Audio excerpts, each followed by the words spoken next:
Today is March 12th, 2025, and my guest is author and philosopher Jeff Sebo of New York University. Our topic for today's conversation is his new book, The Moral Circle: Who Matters, What Matters, and Why. Jeff, welcome to EconTalk. Yeah, thanks so much for having me. What is the moral circle? The moral circle is a metaphor for our conception of the moral community. So when we make decisions, when we select actions or policies, to whom are we accountable? To whom do we have responsibilities? Who do we extend consideration? Normally, we might extend consideration only to some humans, though many of us now recognize we really owe consideration at least to all humans and many animals like mammals and birds affected by our actions and policies. So this book is about, should we go farther than that? And if so, how far should we go?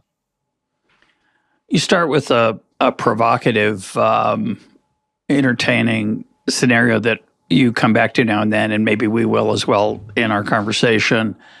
You've got some roommates. One's Carmen, the other is Dara, or maybe you pronounce it differently. I don't know. It's in print. Tell us about Carmen and Dara, and before we know more about them, your initial introduction to the group, and then we'll talk about how that gets more complicated once we learn about their nature. Yes, absolutely. I should say, by the way, that this thought experiment is inspired by a similar one from the philosopher Dale Jamieson, but I take it a little bit farther. So imagine that you live with a couple of roommates, Carmen and Dara. You get along really well. Obviously, you have agreements and disagreements, and you have to sort through some tensions because you live together and have different preferences. But on the whole, you have good relationships. One day, the three of you, for fun, decide to take ancestry tests to learn a little bit more about where you come from. And to your surprise, to your collective surprise, your roommate Carmen turns out not to be a member of your species at all. She turns out to be a Neanderthal. You thought Neanderthals were extinct, but it turns out a small population has still survived and exists to this day, and Carmen is one of their members. And your roommate Dara, it turns out, is not even a being of your kind. Dara is a Westworld-style robot. You thought that at best, these kinds of beings would exist only in the farther future, but it turns out that a small population already exists in beta mode, and Dara is one of their, a member of their population. And so the question that I ask in this thought experiment is, how does this revelation affect your attitudes towards, but more importantly, your moral relationship with your roommates? Do you still feel that you have a responsibility to consider their interests and strive to find a fair and equitable way to live together in your household, in spite of the fact that Carmen is a member of a different species and Dara is a being of a different substrate? Or do you now feel that you have a right, as long as you can get away with it, to treat them however you like and impose your own beliefs and values and decisions on them, even if it seems to be against their will? And I like the modest, undemanding example of, playing music late at night or early in the morning if we have different wake up and work times. We could also imagine them having different kinds of ancestry than the ones you chose. One of them could have a parent who was a guard at Auschwitz. One of them could be a founder of the Ku Klux Klan's offspring. And we could ask questions of whether that should change things. And we could discover things about Carmen and Dara in their own past, not just their parents' past, that disgust us or we think is morally reprehensible. So I think it's a very interesting idea to think about how we treat people in general, and often I think in our conversation we might go back and forth between how we think we ought to treat them versus what does morality demand of us, and they may not be the same for a variety of reasons. But let's start with the Carmen and Dara that you talked about. summarize what you think are some of the range of responses people could have in that situation, how you think we ought to respond. Yeah, there are a lot of options, even within modern ethical theory. And then, of course, in society, people are going to have an even wider range of responses. So most people, at least these days in philosophy, would accept that you do still have moral responsibilities to your roommate, Carmen. Carmen is the Neanderthal. Yes, Carmen is a member of a different species, but apparently this species has co-evolved with humanity in such a way that we now have broadly the same capacities and interests and needs and vulnerabilities. And so Carmen, you can presume, is still conscious. It feels like something to be her, is sentient. She can feel pleasure and pain and happiness and suffering, is agentic. She can set and pursue her own goals based on her own beliefs and desires. And she still has all the same projects and relationships that she had yesterday before you had this revelation. So the mere fact in and of itself that Carmen is a member of a separate, reproductively isolated, but very close species is not enough to strip away any intrinsic moral significance she has and her interests have. And I think pretty much everybody would agree about that. There might be subtle differences now in terms of what she wants and needs and how you relate to her, but fundamentally, you do still have responsibilities to her. Now, Dara is a whole separate question. Dara appears to be conscious and sentient and agentic and have projects and relationships. But Dara is a product of science, not of evolution. And Dara is made out of silicon-based chips, not carbon-based cells. So in this case, you might have real uncertainty, and philosophers and other experts have real uncertainty about whether a sufficiently advanced, sophisticated silicon-based being like a Westworld-style robot, like your roommate Dara, whether it really can feel like anything to be that being, whether they really can experience pleasure and pain and set and pursue their own goals in a morally significant way. And so while we might have broad consensus that you still have responsibilities to Carmen, with Dara, we might have a lot of disagreement and uncertainty. And then you are going to have to make decisions about how to treat her despite that disagreement and uncertainty. So before we go further on this, talk about the welfare principle and how that might inform, that you write about, and how that might inform how we deal with this new information. The welfare principle is a plausible and widely accepted idea in philosophy that holds if you have a capacity for welfare, then you also have moral standing. So this is what that means. The capacity for welfare is understood as the capacity to be benefited and harmed, to be made better off or worse off for your own sake, right? My car could be damaged, but my car is not really capable of being harmed, made worse off for its own sake. So my car lacks the capacity for welfare. And moral standing means that you have a certain kind of intrinsic moral significance, that you matter for your own sake, and that I have moral responsibilities to you. I owe them to you. And the welfare principle basically holds that welfare is sufficient for moral standing. If you have the capacity for welfare, that is enough for you to matter for your own sake and for me to have responsibilities to you when making decisions that affect you. So just two comments on that. The first, whimsical. We will link to this clip. One of my favorite moments in Fawlty Towers is when Basil Fawlty, in a hurry to get somewhere, his car breaks down and doesn't restart at like a red light or somewhere. And he gets enraged and he gets out of the car.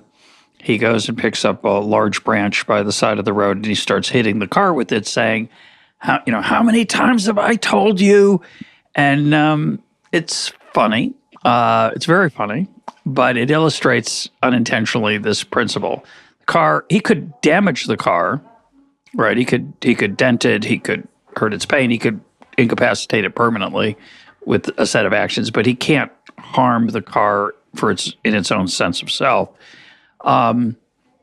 Just to be clear, because we're going to turn to consciousness inevitably in this conversation, going back to Dara, if I notice that Dara's batteries are running low and I boost her up, or vice versa, I unplug her or block her access to electricity, similarly to keeping Carmen from eating stuff out of the fridge, taking away her keys so she can't go buy groceries, we would be comfortable saying that is cruel, it's harmful to Carmen. Dara would be, I think, more complicated.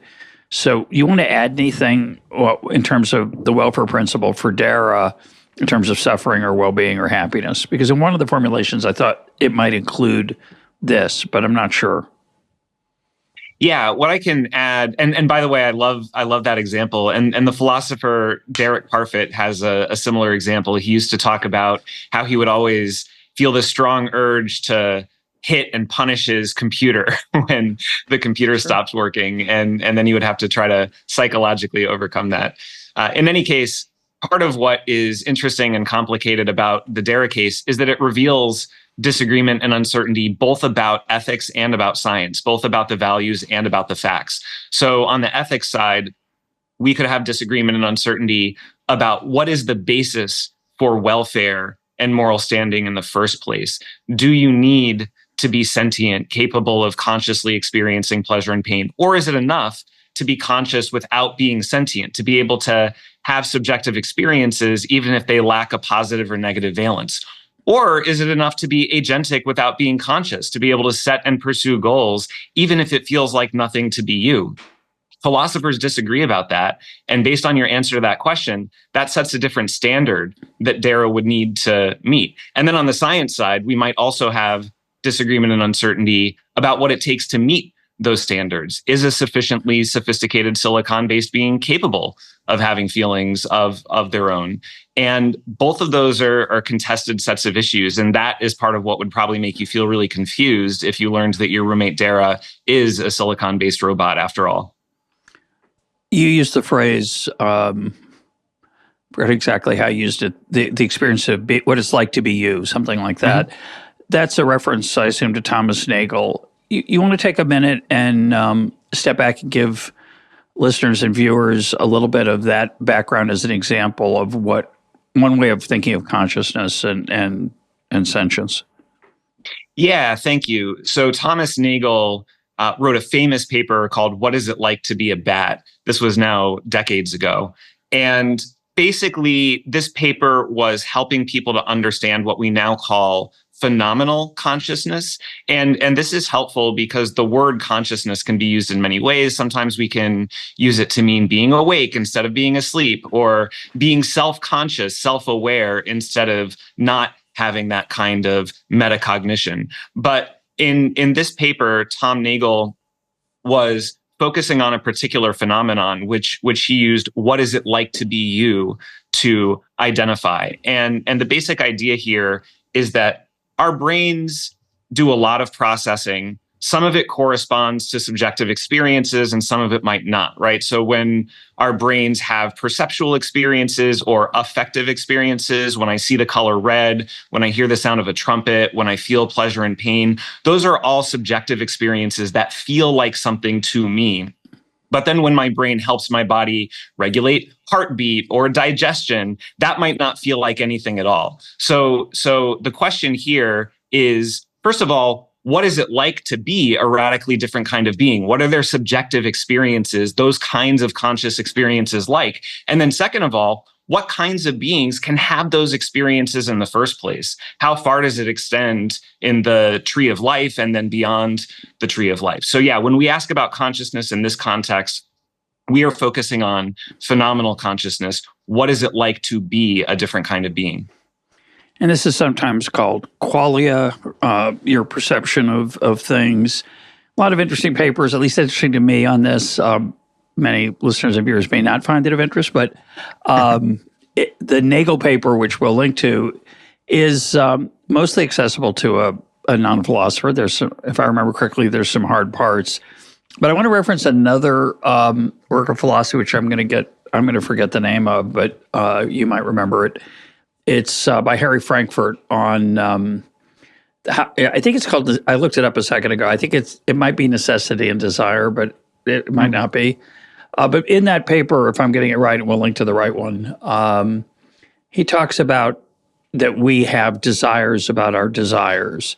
So an animal might have a desire for shelter, reproduction, food, warmth, all kinds of things on a cold, rainy night.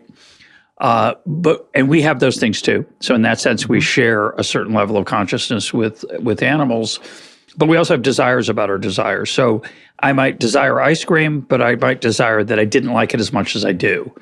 And this opens, I think, a deep, it sounds kind of trivial, but it's actually, I think, quite important. It opens a way that I think about this question of AI, of robots and Westworld characters.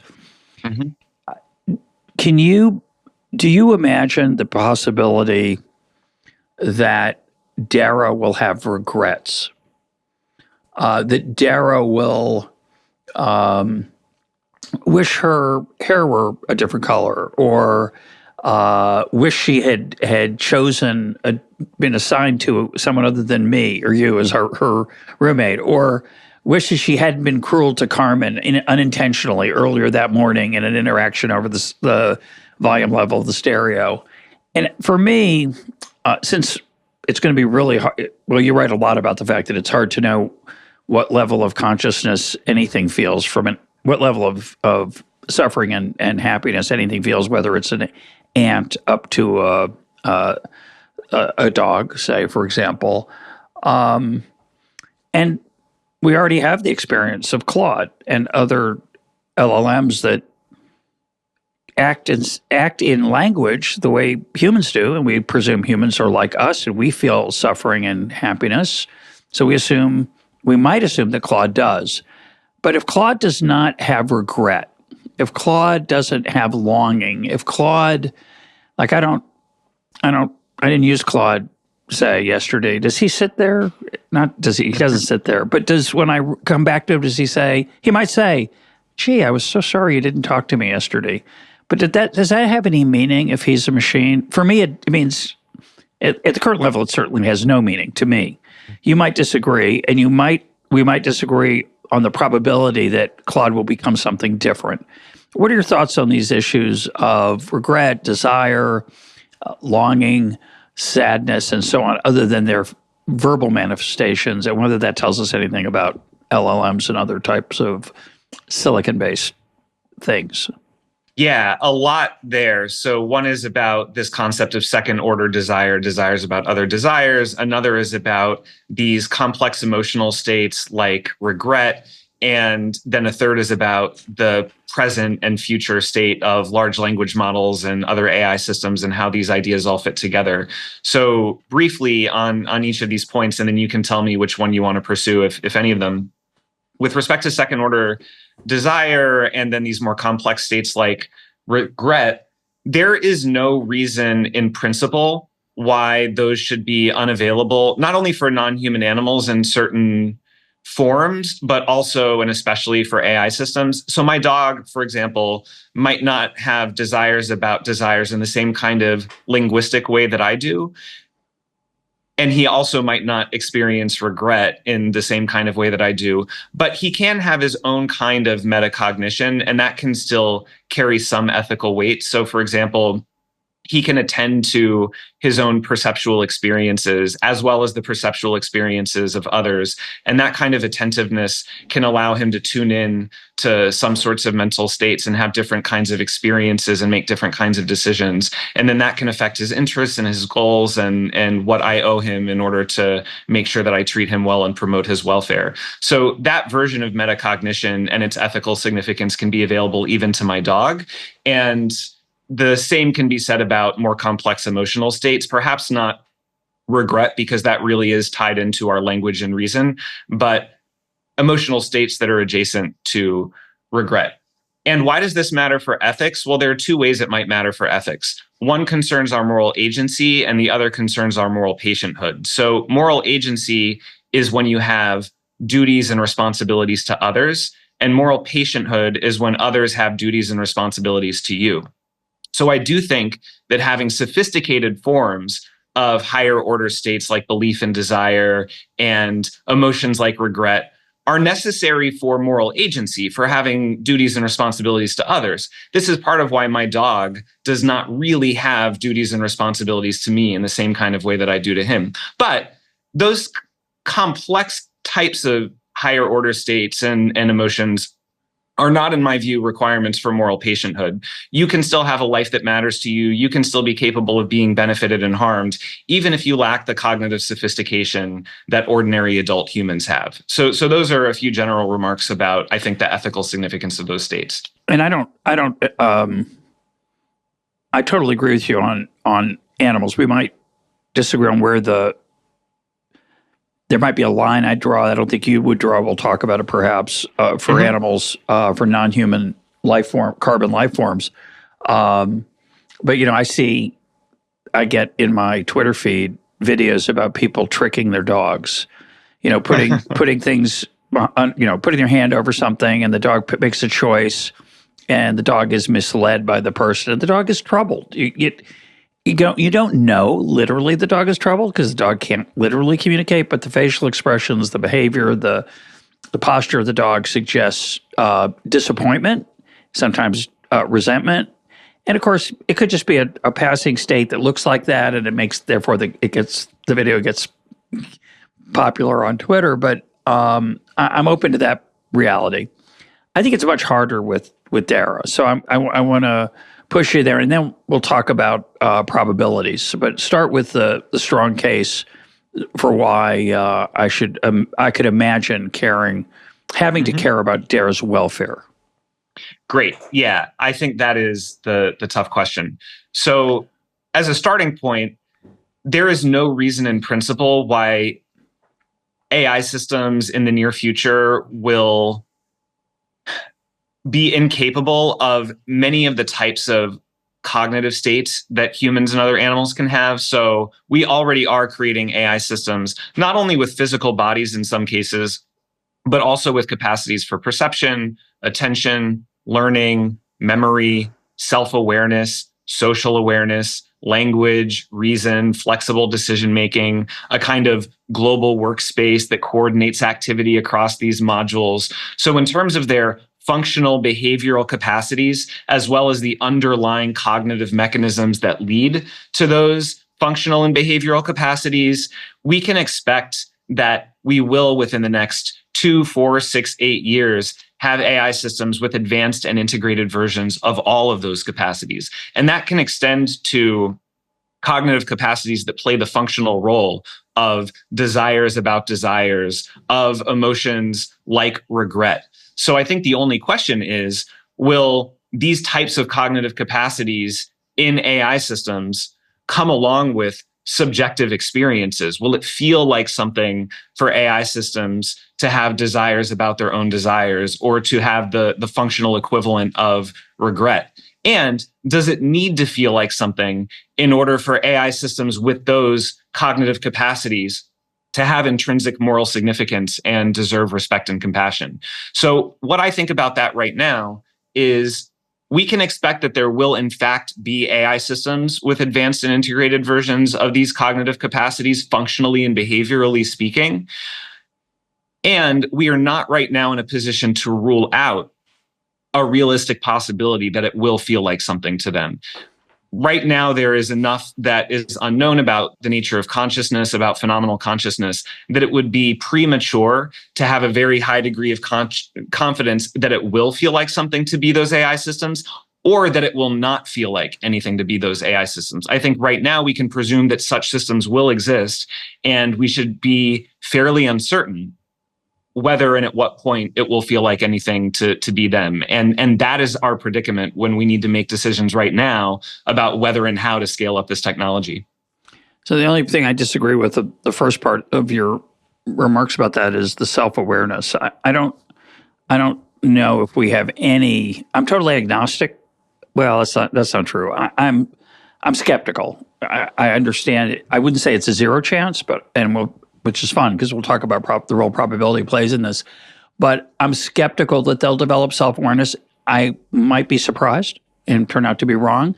It's interesting, I think, to think about how I might come to revise that view, right? So if my only interface, you could put Claude into a physical body, a thing that looks like a human, and Claude could easily express regret. Right now, Claude, I talk to Claude in two places. I talk to him on my phone. He's not inside my phone. He's an app. And similarly, on my laptop, on a web page, on a browser. But if he was embodied in some dimension in a physical thing called a robot, I'd be more likely to be fooled by Claude's claims of self-awareness. But I don't know how I would ever assess whether those professions of self-awareness were real. So I want to challenge you with that and see what you think. But I also want to bring us back to this question of suffering and pleasure. So it might be sentient, it might be conscious. I think the crucial question for our moral responsibilities is the one you identify, which is the welfare principle. Is it enough that Claude has the kind of responses you talked about, or is that enough to invoke the welfare principle for you? Yeah, those are great questions. And by the way, I agree with you about Claude. I think that if we placed Claude in a physical body capable of navigating an environment, we might start to experience Claude as having not only self-awareness, but also morally significant interests of various kinds.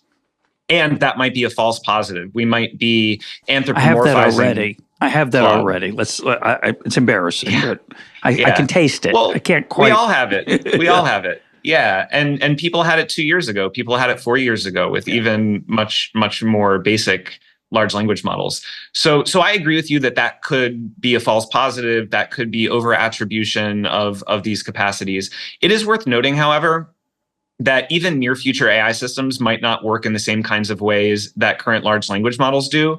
Current large language models do generate realistic text, realistic language outputs based on text prediction and pattern matching. And so when they say, I am self-conscious, or I am conscious, or I am morally significant, then we should not treat that as strong evidence that they are and that they in fact do have self-knowledge. But it might be that in the near future, AI systems not only produce realistic behaviors, but produce them via the same types of cognitive mechanisms that humans and other animals use to produce similar behaviors. So representations that function like beliefs do, like desires do, like memories do, like anticipations do, fitting together in the same kind of way. And then when those AI systems profess having a certain kind of self-awareness, then we might need to take that a little bit more seriously. Now, it is worth also noting that self-awareness, as with animals, can come in different shapes and sizes, different kinds and degrees. So it might not be helpful to ask, do they have self-awareness, yes or no? It might be helpful to ask, what kinds of metacognition do they have and lack? And what are the moral significance of those forms of metacognition? But one area where AI systems are going to outstrip animals is that they will, at least functionally, behaviorally, have human-like versions of all of these cognitive capacities and then some. So then that goes back to your question, is that enough for moral significance? My own personal answer is no. I really think phenomenal consciousness is a key ingredient for moral standing, intrinsic moral value. And so for me, a lot really does rest on that further question. Fine, they have language, they have reason, they have self-awareness. We can stipulate that for the sake of discussion. Does it correspond to subjective experience? Does it feel like anything to be them? Can they feel happiness and suffering?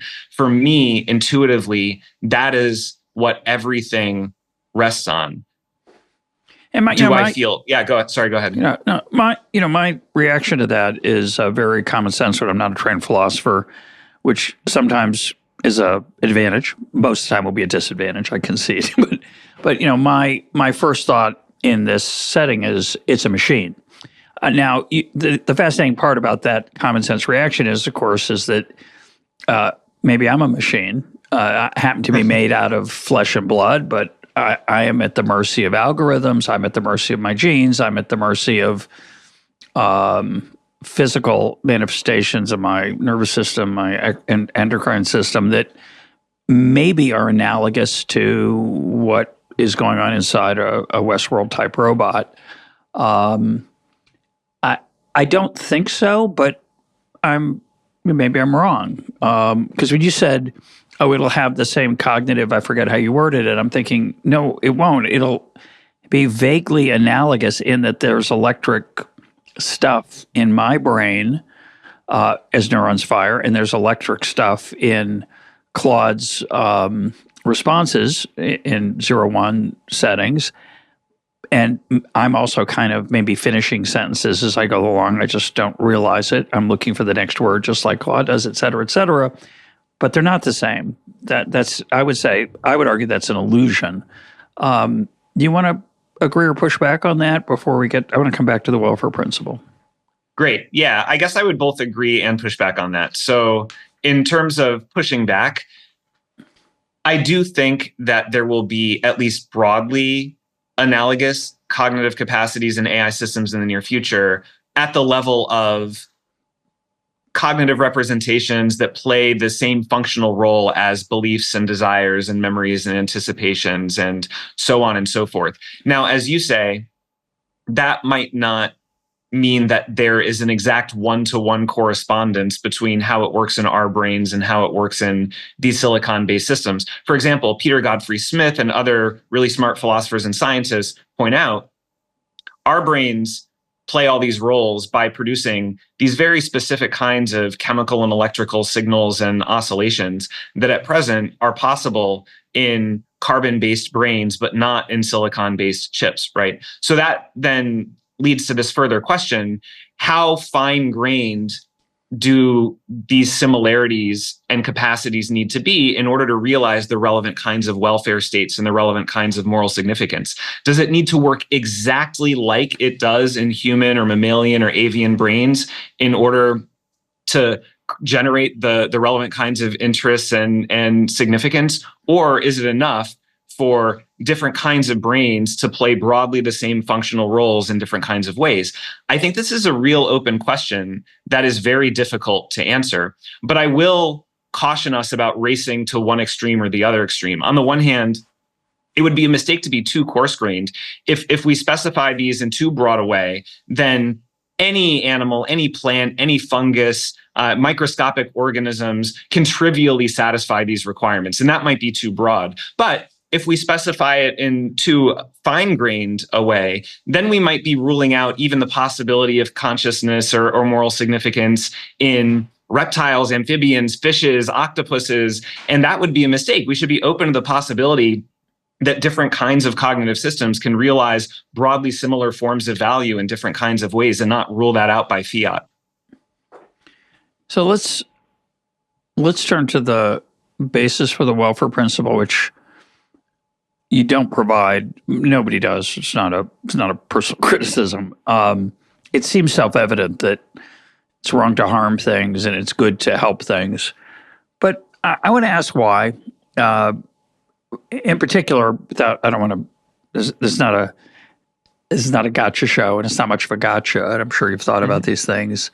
I would suggest the possibility that our belief in the welfare principle, the ethical demands to be kind and not be cruel, comes from a religious perspective.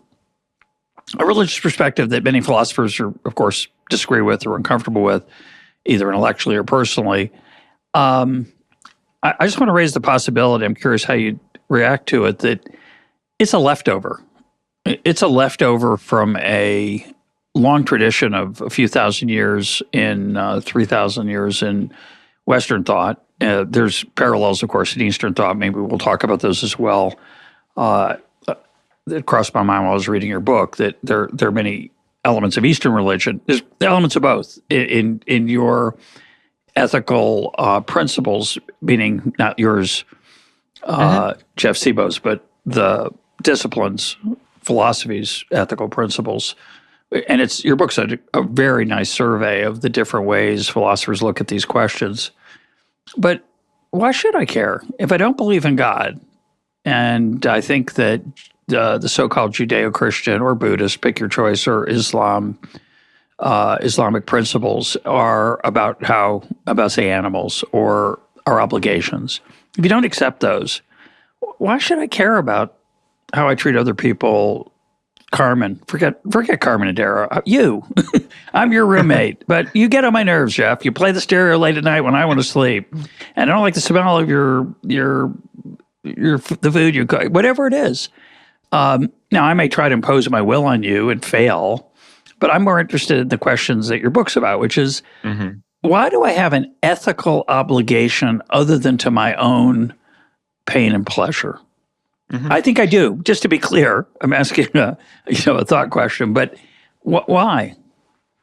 Yeah, great question. And I think we might make good roommates because I tend to go to sleep pretty early. So I think we would get along as far as that goes. Now, this is a question in metaethics. So metaethics is, what is the status of ethics? So when we have ethical disagreement, ethical uncertainty, what are we doing in those moments? Are we disagreeing about an objective truth, or are we shouting our preferences at each other and one of us will win and the other will lose through sheer force of will? So philosophers, not surprisingly, disagree with this. I will note that even if you do have a religious perspective, that is not necessarily a solution to this problem. 2,000 plus years ago, Plato pointed out that even if you think that what is good is what the gods say is good, you still have to ask, okay, is it good because the gods say so? Or do the gods say so because it is good? And either way, you have further questions that you need to ask, further challenges that you need to face. So this is a problem that we all face. Now, in current secular metaethics, there are broadly two camps, and I can briefly describe each one and then say what I think about this. Great. One camp is the moral realist camp. They hold that there is an objective fact of the matter about what is good, bad, right, wrong. Torturing innocent children for fun is bad and wrong, even if we all get together and agree that this is good and right. It is objectively true, whether we like it or not. Anti-realists, however, think, no, values are a social construct. There is no objective fact of the matter about what is good, bad, right, and wrong. Instead, when we ask ethical questions or when we have ethical disagreements, what we are doing is talking about what each of us most fundamentally believes and values and how we can live a life that is authentic and examined and that reflects and aligns with what we most fundamentally believe and value. Now, for present purposes, I can say two brief things. One is, I personally side a little bit more with the anti-realists. I think that value is a social construct and not an objective fact of the matter in the world. But second of all, everything that I talk about in the book and everything that we talk about in contemporary applied ethics, I think you can have those conversations in roughly the same ways, whether you side with the theists or the moral realists or the moral anti-realists. If, for example, you were a moral realist, then you could take all of these arguments and objections and replies in the spirit of, I am trying to get at the objective truth. And if you are an anti-realist, then you could take all of these arguments and objections and replies in the spirit of, I am trying to work with you to help both of us figure out what we most deeply believe and value and what kinds of practices would properly reflect our most deeply held beliefs and values. And my prediction is that if we really think hard about this together and get full information and ideal coherence, then what we will discover is that our own values commit us to a certain kind of respect and compassion for other individuals with interests. So this is not a norm imposed on us from the outside. This is a norm that we discover in ourselves through sufficient reflection. And I think it's more of a Kantian argument that, or I don't even know how you'll tell me a better way to phrase it. I think most of us imagine that we'd like to live in a world where people held the welfare principle. Mm-hmm. We would prefer it not apply to us, perhaps. But when we're thinking about our ethical obligations, it's not, you don't have to believe in God to believe the world would be a better place if people weren't cruel to each other. I think the challenge is why I should accept your moral injunctions. And I think that gets trickier. Yeah, and I think there is no shortcut to answering that question. I think you have to have a long series of conversations about science and philosophy. But I think the upshot of those conversations would be that if you are built like me and like most other humans, at least, then you do have some combination of self-interest and altruism inside of you. And we would identify the parts of you that are a little bit more self-interested and the parts of you that are a little bit more altruistic. And we would think about how to build a value system and how to live a life that properly balances and reflects your self-interest and your altruism. And I think that there would be room for consideration of other welfare subjects and for an aspiration to consider welfare risk for them and reduce harms imposed on them within that. But we would have to discover that through, again, a long series of conversations, thought experiments, objections, and replies. I think there is no simple single argument that can get us directly to that destination. Yeah, the other thing that's hard about it for me, and I agree with you. I think we're a mixture of good and actually, I want to say it differently. I'm going to say it the way you said it: self-interested and altruistic. I think most people, in my experience, which is limited, obviously very limited, to a certain time and place, a few places and a few times, but limited. As I get older, I marvel in horror at the willingness of human beings to do horrible things to people. It's not that I'm self-interested and I prefer to keep the last piece of food for me rather than for you. It's that I enjoy you not getting it. That part of our nature is hard to understand. And I don't know how important it is for these kinds of conversations. Maybe it's not important. But the simple term for it is sadism. The fact that there is a sadistic side to human beings that gets pleasure from the suffering of others is deeply disturbing, and it complicates, I think, these conversations. Yes, I think this is directly relevant because we might have a lot of responsibilities to fellow humans and then to non-humans of various kinds, but we also have clear limitations on how much altruism we can achieve and sustain individually and collectively, at least right now.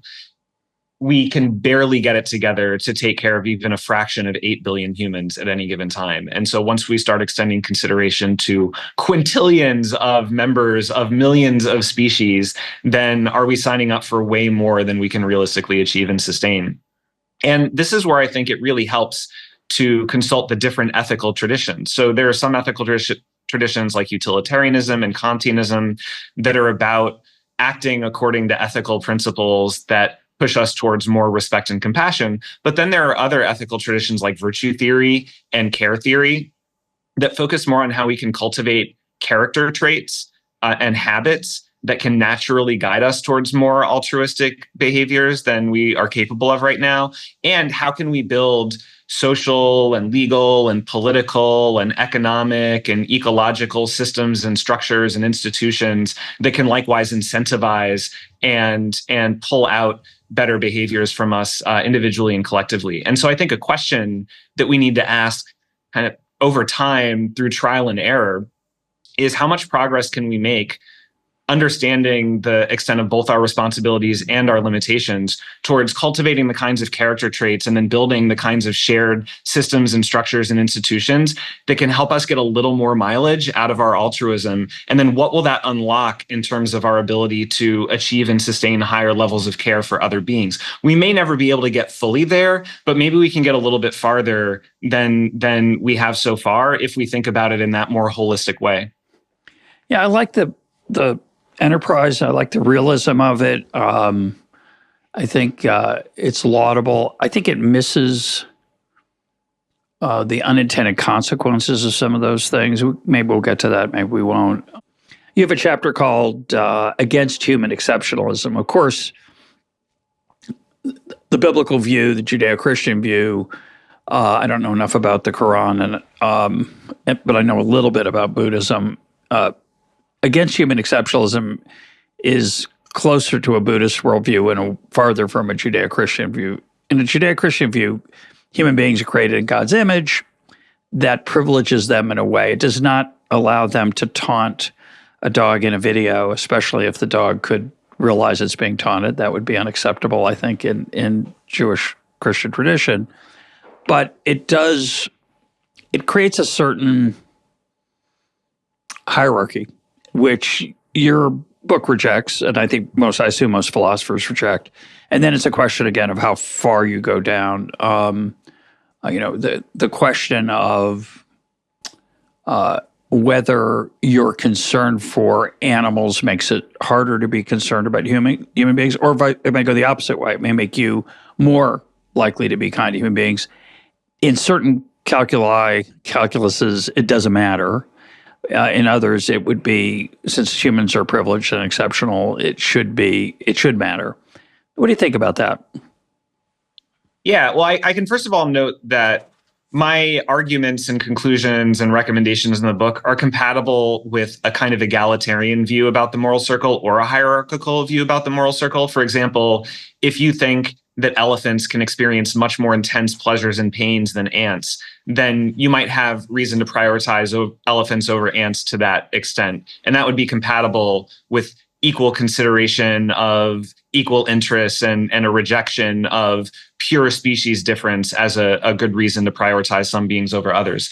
But now, with that said, I do think that we can improve our treatment of non-human animals, even AI systems, in a way that is good for humans. There are a lot of co-beneficial solutions that we might find as long as we at least consider every stakeholder, everyone who might matter in the conversation. For example, we could pursue food system reforms that are better for humans and animals and the environment at the same time. We could pursue infrastructure reforms that are better for humans and wild animals and the environment at the same time. We can pursue ways of developing AI systems and approaching AI safety that are more collaborative and less adversarial with AI systems who will soon be about as powerful as us. Also, it is worth noting that a lot of forms of human prejudice and discrimination and oppression are rooted in comparisons with non-human animals who are presumed to be lesser than. And so advocating for non-human animals can also undercut these kinds of dehumanizing narratives that are also used to oppress marginalized human populations of various kinds. So there are all kinds of co-beneficial ways to improve human lives and societies while still improving our treatment of non-human animals. And I would love to see how much mileage we can get by pursuing co-beneficial solutions that are good for us and non-humans and the environment, and or making modest, easily sustainable sacrifices in order to get big gains for vulnerable non-human populations. And I expect that we can get a lot of mileage out of just that before we have to contemplate making more significant sacrifices as a species for non-humans of various kinds. Would you be willing... What do you think of the morality of raising birds or mammals for food if they were treated not the way the current food industry treats them, which is mostly not so nice? So let's say we imagined a free-range, ethical herd of cattle and free-range chickens. Chickens are trickier because I don't think chickens do so well in a free-range situation. My understanding is that they're nervous creatures and they get eaten by coyotes a lot in the free-range world, which is incredibly stressful. So let's put that to the side. There's a bunch of animals we're going to bring into the world. They're going to have a very pleasant life by their standards. They will not break LeBron James' career scoring record ever, so they won't have that kind of thrill or become the Beatles. But within the world of their sentience and consciousness, which we don't fully understand, it will be a comfortable life.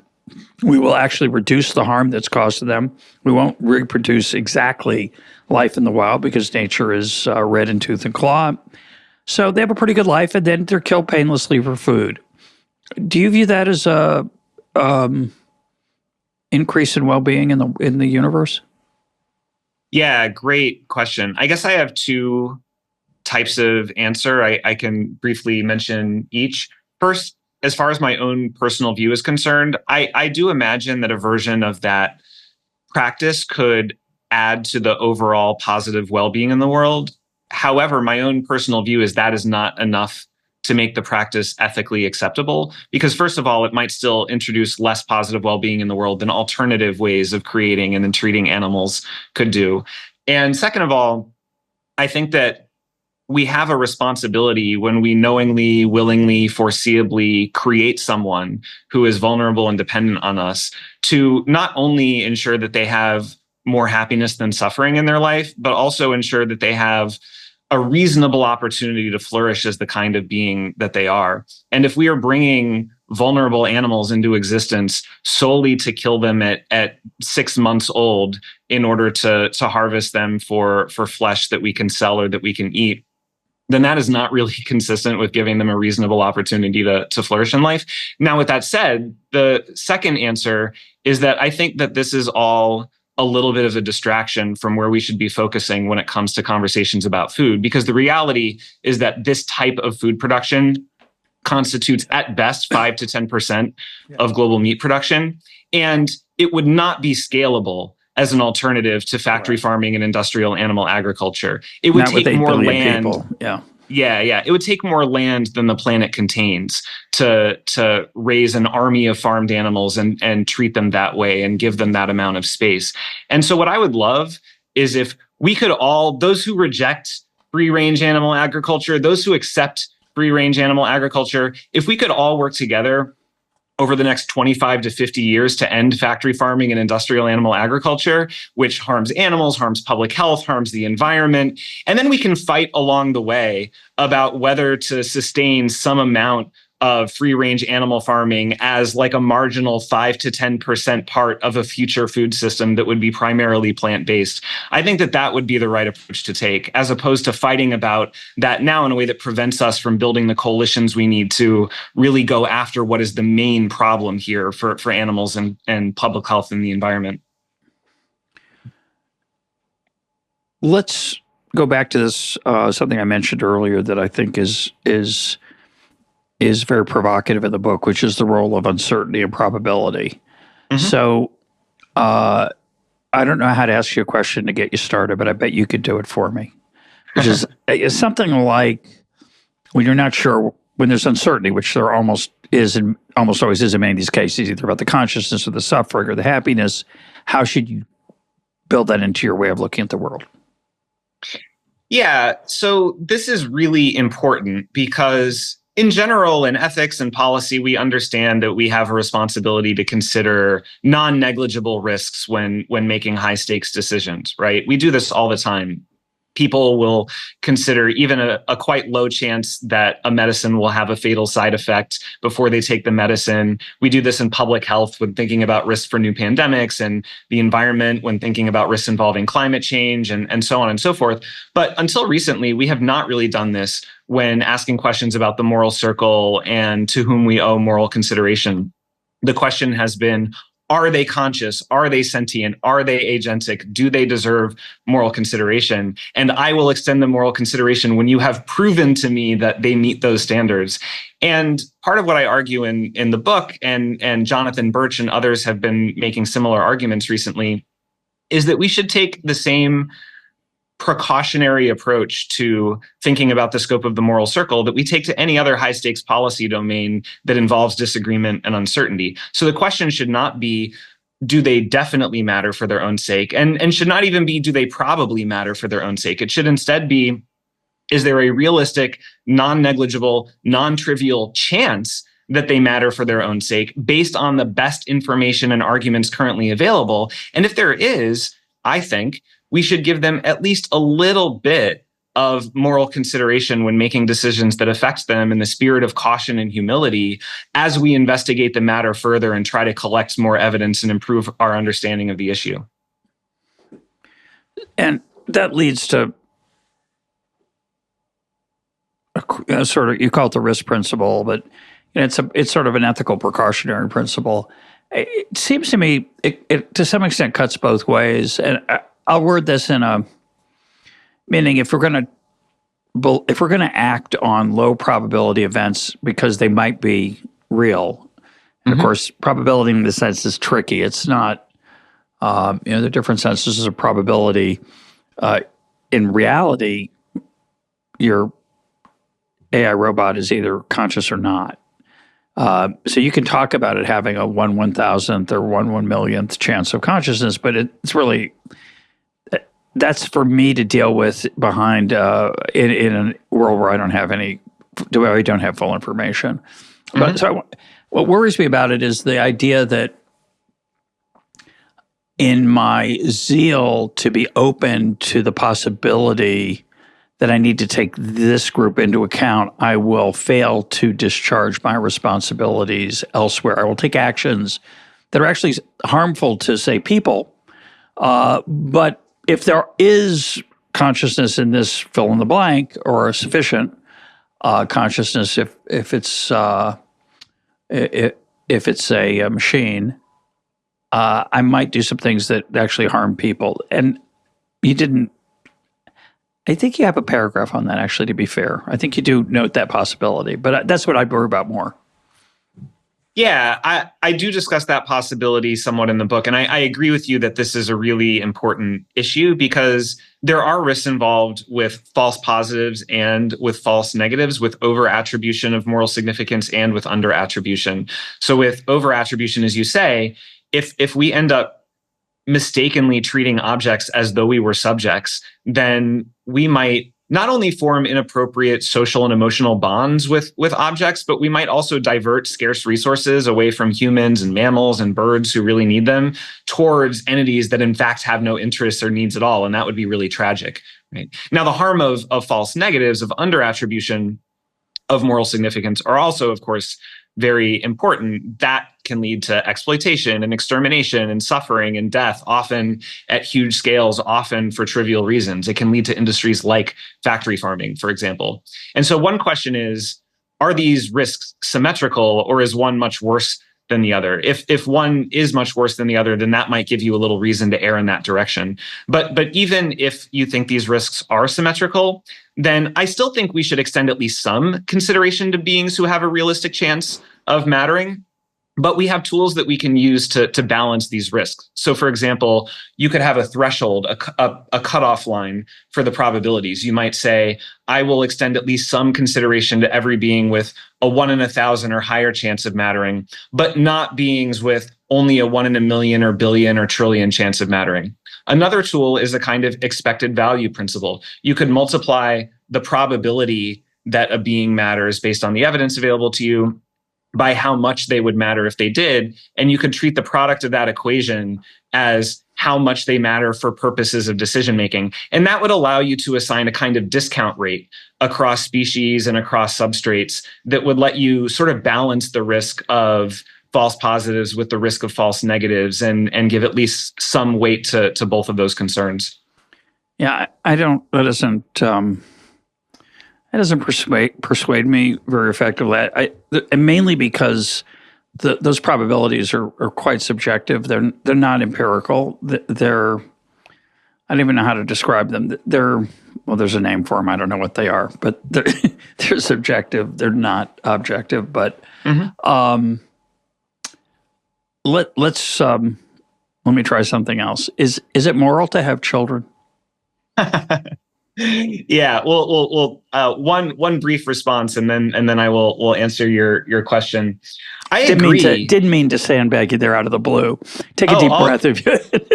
No. That was a very abrupt change of focus. I apologize. I am down for abrupt changes of focus. I just wanted to also briefly address your Please. reason for not being persuaded, because I sympathize with it, to be clear. I agree that these are subjective, imprecise, unreliable probability estimates, and they could lead us astray, and we should be very careful about making them and basing big decisions on them, especially at this stage. So the reason I push in this direction anyway is because we have to compare this decision procedure to the alternatives. And right now, the alternatives involve either totally neglecting this issue altogether or going with our intuitions alone. And our intuitions are, of course, very biased, very ignorant, equally, if not much more subject to all kinds of distortions. And so these kinds of probability estimates are imprecise, are unreliable. But I think, especially if we can improve them and improve the frameworks that we use for generating them, they might still be, kind of like democracy, like really bad, but maybe less bad than all of the alternatives. So anyway, with respect to having kids, I am not an anti-natalist. Anti-natalists hold that it is unethical to have children because you introduce suffering into the world, you subject them to suffering. I do think that we should think about creation ethics very carefully, because we do make a lot of decisions that either directly or indirectly determine who can exist and what kinds of lives they can have if they do. And that extends not only to the very personal decision whether to have children and how to raise them, but also to these more collective political decisions about, for example, whether to pave a forest or whether to reintroduce a forest to what was previously paved territory. That will indirectly determine the abundance and diversity of non-human life that might exist in that space, and introduce all kinds of non-human suffering and happiness into that space. And I think that we have neglected those sorts of creation ethics decisions and focused much more on the more direct ones, like whether to have a kid or whether to breed animals. So I have no universal answer to that question. I think if you want to have a kid, great, have a kid. If you want to reintroduce other kinds of life into the world, then that is in principle perfectly fine to do, but it gives you a responsibility to ensure that they can have a good life and that they can flourish as the kind of being that they are. We all recognize that we have that responsibility when we have a kid. Very few of us recognize that we have that responsibility when we make decisions that cause other types of beings to come into existence. And that is where I think we should be focusing much more. But I think that the reason I brought up the kid wasn't because children are going to have some suffering in their life as children and adults, but rather thinking about, your kid will probably, there's some chance, not zero, maybe more than 1 in 1,000, your kid would be a carnivore. Even if you raise them to be a, say, vegan. And as a result, and if you start to worry about plants consciousness, which you could, and some people do, because they strive and they're somewhat agentic, they turn toward the sun and so on. You can't count that out. You can't rule that out that your kid will be a carnivore. And by bringing the child to the world, you are going to cause suffering in the animal world almost 100%.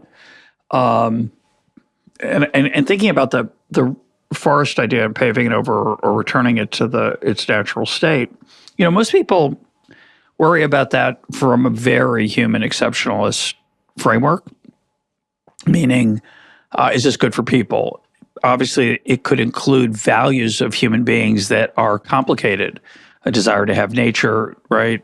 It doesn't imply we should pave over the world. It doesn't imply everything should be manufacturing, which would be horrific, obviously, for all kinds of reasons.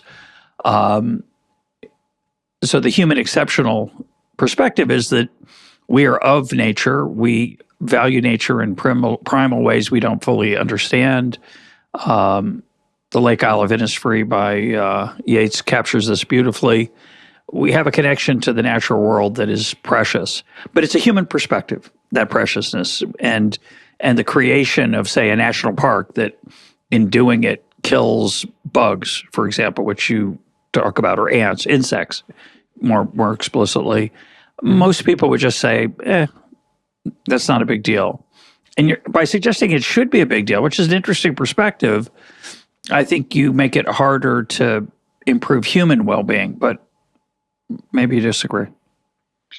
Yeah, I, first of all, am not too concerned with the ethical significance of having a kid in the grand scheme of things. I agree with you that having a kid introduces more harm into the world. It also potentially introduces more good into the world, not only because your kid themselves might go on to experience a lot of happiness and flourishing in life, but also because if you raise them well, then they could do good works in the world and they could contribute to making the world a better place. Could become a philosopher.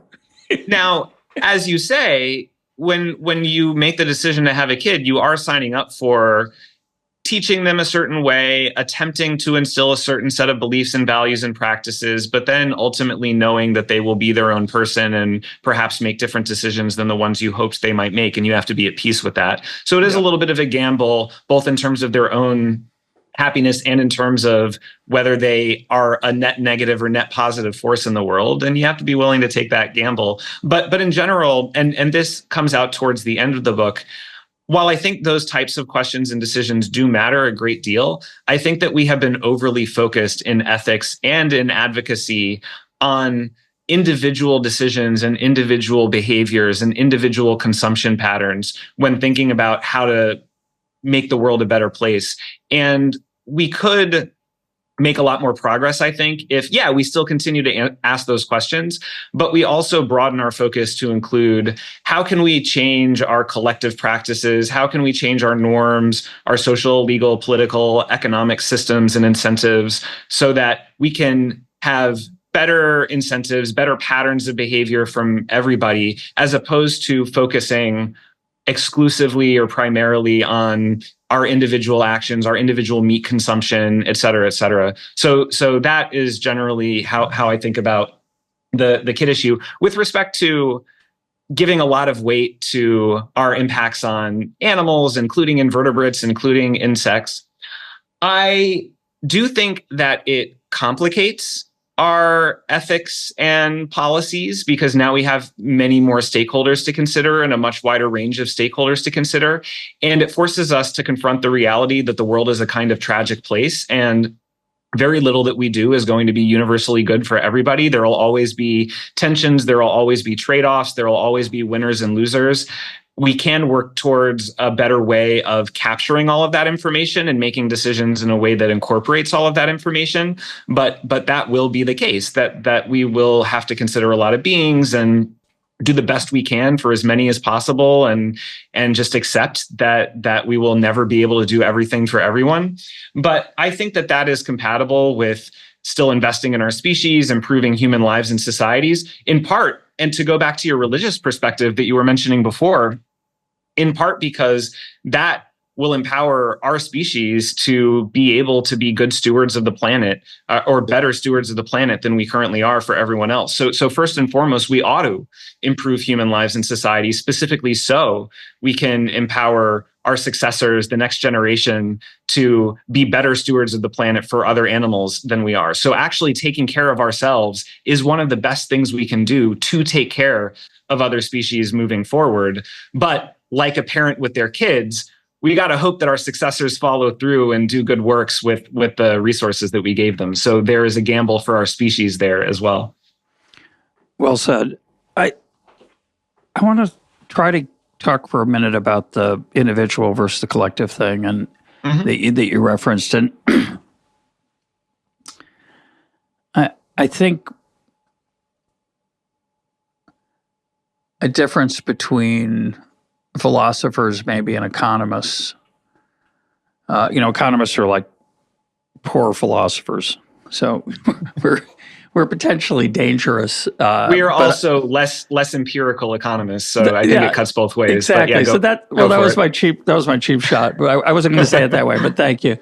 I'm thinking about the fact that when I think about why the world is a place of pain for many people, there's sort of two dimensions of it. One is the genetic endowment we bring into the world as human beings. We're not necessarily made for this world in an easy way, and we suffer. We also have glorious happiness, love. I mean, I think it's a very mixed and complicated bag. I really hate the antinatalist view that says it's wrong to bring children to the world because they're suffering. I find that repugnant. But I think the issue, so there's one form of human suffering is that it's just hard to be a human, okay? But has many good sides, and I'm glad I'm here. The second part of it is the things we do to each other that I referred to earlier. We do terrible things to each other, both in private and in public. We do things in the dark of night, and we do things in broad daylight that are tyrannical, oppressive, cruel. And as I suggested, and it's hard to say, but I think it's true, it's not just because people want to get their own way. They actually enjoy it. They enjoy the exercise of power. They enjoy the exercise of cruelty. So when I think about your intellectual agenda, and again, I don't mean yours personally, but I think you're in this group, and I think about mine, they're very different. And one of the differences is when I look at what's wrong with the world, I don't see it as a lack of will. I see it as a complicated, really depressing set of incentives that's very hard to untangle. So the reason that we have failed to, say, take care of the 8 billion people on the planet isn't because we're mean or not nice or selfish. It's because the complexity of the system is very hard to untangle and to push it in a positive direction. And as we start to try to do that, I guess maybe this makes me something of a traditional conservative in the sense of the Chesterton the Chesterton fence idea that there are many things in the world that are troubling or puzzling, but it's not obvious how to make it better. And so my interventionist impulses are inevitably tempered by that. And I tend to focus on trying to be nicer to my wife rather than trying to save the world from global warming, partly because I'm open to the possibility, to take a cheap shot, Jeff, that global warming will actually increase the health and population of certain species. But I'm agnostic on that. And my first impulse would be, I don't need it to change. I don't want to engineer it for sure. But since it's so hard to get, say, global commitment to that goal, and since the normal ways to do that scare the heck out of me, meaning some kind of global governance that would have lack of accountability, I tend to push toward being nicer to my wife and my kids and my coworkers and my podcast guests. So, I try not to get too worked up. But why don't you close this out and give us your perspective? Because I think you disagree. I actually agree with you about almost everything that you said, with maybe one exception. And by the way, in my previous book, Saving Animals, Saving Ourselves, I do discuss the possibility that climate change will introduce more insects and parasites to the world, possibly less diverse animals, but more numerous animals. Uh-huh. And so I consider the possibility that it might, at least in the short to medium term, be a net benefit for welfare for that reason, though there are many uncertainties and there are longer term destabilization concerns. In any case, happy to discuss that more sometime if you like. I completely agree with you. And this is a big part of why I try to shift focus away from individual behavior within existing structures to the structures themselves and the incentives they create for collective patterns of behavior, and why I argue for a theory of change that, as I put it earlier, takes seriously our responsibilities and our limitations in equal measure. I think we do have strong responsibilities to the non-human world, and we should set a goal of making the world a friendlier place to all vulnerable stakeholders. And we have significant limitations right now, limitations to our knowledge, limitations to our power, limitations to our political will, in part because of these shared structures that are perhaps changeable. And I agree with you. There is the conservative Chesterton's fence concern. We would be mistaken to blunder into major transformative changes without appreciating why we have the systems we have in the first place. And that could easily do a lot more harm than good. So the kind of theory of change that I advocate for and that I argue for in the book involves marrying together really ambitious goals for inclusion and egalitarianism in the future with very kind of modest, incrementalist, co-beneficial short-term policies that can do at least a little bit more good for non-humans in the short term, while also helping us get a little more knowledge, just a little bit more capacity, just a little bit more political will. So for example, with food system reform, we can pursue incrementalist informational and financial and regulatory and just transition policies to make plant-based foods a little bit more accessible, a little bit more affordable. That would be a little better for humans and farmed animals and the environment. With infrastructure reform, we can focus on interventions like adding bird-safe glass to more energy-efficient buildings, adding wildlife corridors to new green transportation systems, and that then helps us learn whether those are good. It helps us build institutional capacity for considering wild animals. It helps us build political will by normalizing the idea of considering them as stakeholders. And so my idea is we can pursue these low-hanging fruit, co-beneficial incremental interventions and learn as we go. And then that way we can discover over time each step of the way where we should go next and how far we can ultimately go, rather than setting this bold agenda now with such limited information and then kind of fanatically pursuing that, even though we are probably getting in over our head. So this is a theory of change that really tries to honor both how bold I think we should be, but then also, as you say, how incapable we are of making big changes all at once. My guest today has been Jeff Sebo. His book is The Moral Circle. Jeff, thanks for being part of EconTalk. Yeah, thanks so much. It was a great conversation.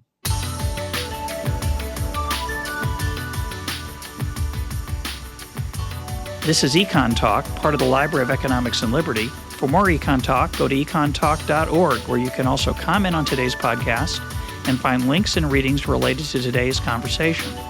The sound engineer for EconTalk is Rich Goyette. I'm your host, Russ Roberts. Thanks for listening. Talk to you on Monday.